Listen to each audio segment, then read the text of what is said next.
తిరుమల శ్రీవారి ఆలయంలో జరిగిన దోషాలకు ప్రాయశ్చిత్తంగా శాంతి హోమం చేశామని టీటీడీ అధికారులు తెలిపారు. స్వామివారికి మహా నైవేద్యం పూర్తి చేసినట్లు చెప్పారు. ప్రసాదాల తయారీ కేంద్రాల్లో సంప్రోక్షణ చేస్తున్నామన్నారు. ప్రసాదం కల్తీ జరిగిందని భక్తులు ఆందోళన చెందాల్సిన అవసరం లేదని, పవిత్రోత్సవాలకు ముందే నెయ్యి మార్చేశామని తెలిపారు. ఇకపై లడ్డూ ప్రసాదాలపై ఎలాంటి అనుమానాలు వద్దని స్పష్టం చేశారు. జనసేన అధినేత డిప్యూటీ సీఎం పవన్ కళ్యాణ్ ప్రాయశ్చిత్త దీక్షకు మద్దతుగా మంగళవారం 111 మంది జనసేన నేతలు దీక్ష చేపట్టనున్నట్లు ప్రకటించారు. తిరుమల శ్రీవారి లడ్డూ కల్తీపై జగన్ సమాధానం చెప్పడం లేదని ఆరోపించారు. జగన్ సమాధానం చెప్పలేక బెంగళూరు పారిపోయారని ఎద్దేవా చేశారు. జగన్ కు ధైర్యం ఉంటే తాడేపల్లి ప్యాలెస్ లోనే ఉండాలని జనసేన నేతలు డిమాండ్ చేస్తున్నారు. వరద బాధితులకు నష్టపరిహారం గురువారం నుంచి పంపిణీ చేస్తారని విజయవాడ ఎంపీ కేశినేని చిన్ని వెల్లడించారు. వరద వల్ల నష్టపోయిన ప్రతి ఒక్కరికి పరిహారం అందజేస్తామని స్పష్టం చేశారు. సీఎం చంద్రబాబు వల్లే విజయవాడ వరద విపత్తు నుంచి బయటపడగలిగిందన్నారు. వైసీపీ అధినేత జగన్ బురద రాజకీయాలు మానుకోవాలని ఆయన హితవు పలికారు.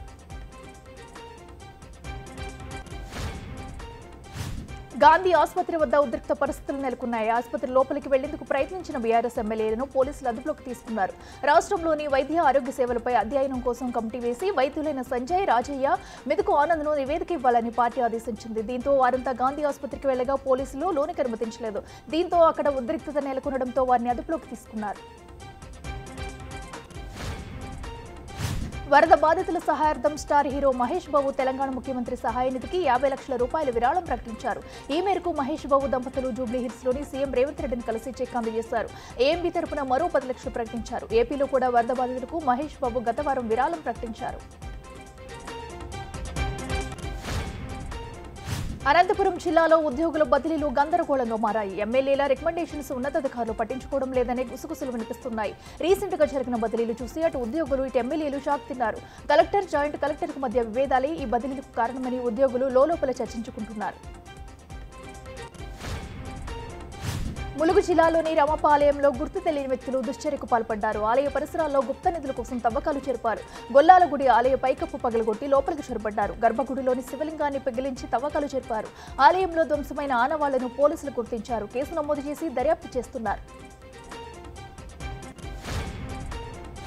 అమెరికా పర్యటనలో ప్రధాని మోడీ బిజీగా గడుపుతున్నారు. ఇవాళ పలు దిగ్గజ టెక్ కంపెనీల సీఈఓలతో రౌండ్ టేబుల్ సమావేశం నిర్వహించారు. Google CEO Sundar Pichai, Adobe chief executive officer Shantanu Narayen, Nvidia CEO Jensen Huang సహా 15 కంపెనీల సీఈఓలు ఈ సమావేశంలో పాల్గొన్నారు. మేడ్ బై ఇండియా గురించి ప్రత్యేకంగా చర్చించామని వెల్లడించారు. ఇక ఇవాళ ఐక్యరాజ్య సమితి జనరల్ అసెంబ్లీలో సమ్మిట్ ఆఫ్ ఫ్యూచర్ ను ఉద్దేశించి మోడీ ప్రసంగిస్తారు. బంగ్లాదేశ్లో హిందువులపై జరుగుతున్న ఆకృత్యాలను నిరసిస్తూ మహారాష్ట్రలోని గొండియా జిల్లాలో మెగా ర్యాలీ నిర్వహించారు. దాదాపు 20,000 మంది ర్యాలీలో పాల్గొని హిందువులకు మద్దతుగా నినాదాలు చేశారు. గొండియాలోని 70కి పైగా హిందూ గ్రూపులకు చెందిన వేలాది మంది బంగ్లాదేశ్లోని హిందువులకు మద్దతుగా ర్యాలీని చేపట్టారు. జై స్తంభ్ చౌక్ నుంచి కిలోమీటర్ మేర పాదయాత్ర చేపట్టారు.